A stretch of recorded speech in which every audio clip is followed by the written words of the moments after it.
이건 단순한 주가 하락이 아닙니다. 전쟁도 시작되지 않았습니다. 그런데 시장은 이미 무너지고 있습니다. 코스피 마이너스 5%, 삼성전자, SK하이닉스 급락. 이상하지 않습니까? 문제는 한국이 아닙니다. 문제는 중동입니다.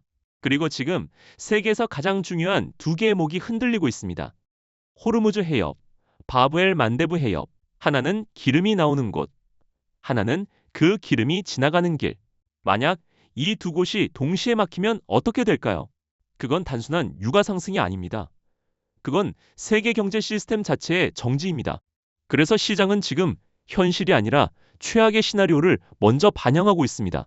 그리고 그 충격은 가장 먼저 한국에 떨어지고 있습니다.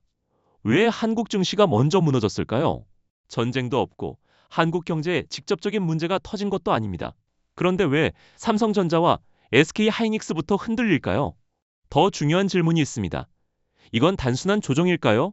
아니면 진짜 위기의 시작일까요? 그리고 하나 더. 만약 호르무즈와 바브엘 만데브가 동시에 흔들린다면 그 다음에 무너지는 나라는 어디일까요? 이 영상에서는 단순한 뉴스 설명을 하지 않습니다. 우리는 세 가지를 분석합니다. 첫째, 왜 중동 리스크가 한국 증시를 먼저 때렸는가? 둘째, 호르무즈 플러스 바브엘 만데브. 이 더블 초크 포인트가 의미하는 것. 셋째, 이 상황에서 누가 무너지고 누가 돈을 버는가? 그리고 마지막으로, 이게 정말 위기라면 한국은 어디까지 버틸 수 있는가? 지금 상황을 이해하려면 지도를 먼저 봐야 합니다. 세계 에너지 시스템은 생각보다 단순합니다. 기름은 중동에서 나옵니다. 그리고 좁은 길을 통해 이동합니다. 문제는 그 길이 너무 좁다는 겁니다. 첫 번째, 호르무즈 해협. 전 세계 원유의 약 20%가 이곳을 통과합니다. 이곳이 막히면 공급 자체가 끊깁니다. 두 번째, 바브엘 만데브 해협. 홍해로 들어가는 입구. 전 세계 무역의 약 12%가 지나갑니다. 이곳이 흔들리면 물류가 멈춥니다. 정리하면 간단합니다.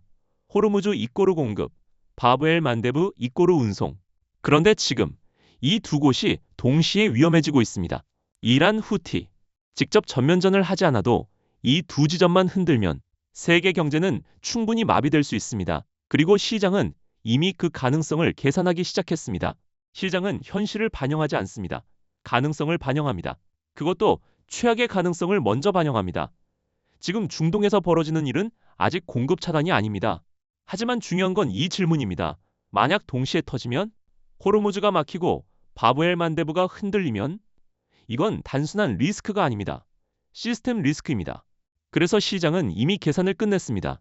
유가 120달러, 심하면 150달러. 과거에도 그랬습니다. 2008년 147달러 금융위기, 2022년 130달러 글로벌 인플레이션. 즉 유가는 단순한 가격이 아닙니다. 위기의 트리거입니다. 그래서 지금 아직 일어나지 않은 위기를 먼저 팔고 있는 겁니다. 두 번째 이유는 더 단순합니다. 물류입니다. 지금 세계의 핵심 루트는 하나입니다. 중동 홍해, 수에즈 유럽. 그런데 바브엘 만데브가 흔들리면 이 루트는 사실상 막힙니다. 대안은 있습니다. 아프리카를 돌아가는 길. 하지만 문제는 비용입니다. 거리 플러스 9,000km, 시간 플러스 2주, 비용 플러스 30%. 이건 단순한 지연이 아닙니다. 기업의 마진이 사라지는 구조입니다. 그리고 더 위험한 건 이 비용이 전부 소비자에게 전가된다는 점입니다. 운송비 상승, 제품 가격 상승. 그 순간 인플레이션이 다시 시작됩니다. 그래서 시장은 물류가 막히기 전에 먼저 반응하는 겁니다.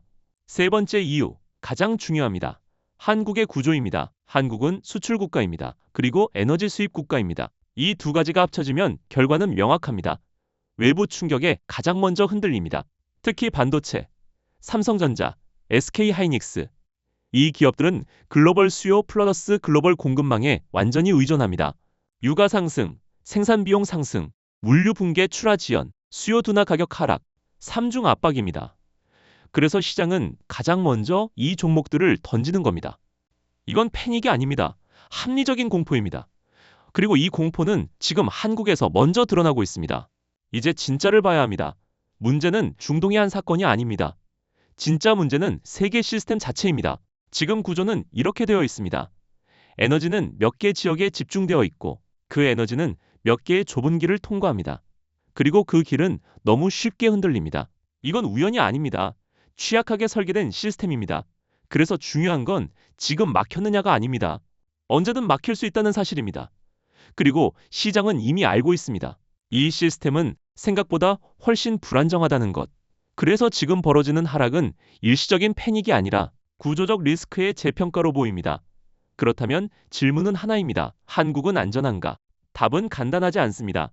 단기적으로 보면 한국은 가장 먼저 흔들리는 국가입니다. 이유는 명확합니다. 에너지 수입 의존, 수출 중심 경제, 반도체 집중 구조.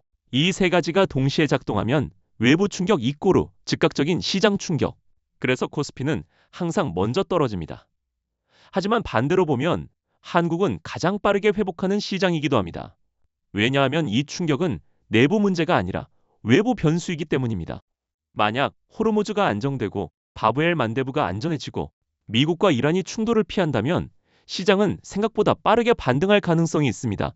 특히 반도체, AI 수요, 글로벌 기술 경쟁 구조는 아직 깨지지 않았습니다. 즉, 지금은 붕괴가 아니라 충격 구간일 가능성도 있습니다. 마지막으로 하나만 기억해야 합니다. 시장은 현재를 반영하지 않습니다. 미래를 반영합니다. 그리고 그 미래는 항상 최악부터 시작합니다. 지금 코스피 하락은 하나의 신호일 수 있습니다. 무언가 잘못되고 있다. 하지만 동시에 또 하나의 신호이기도 합니다. 아직 아무것도 확정되지 않았다. 그래서 지금 시장은 공포와 기회가 같이 존재하는 구간입니다. 질문은 이것입니다. 지금 당신이 보고 있는 건 붕괴의 시작입니까? 아니면 기회의 시작입니까?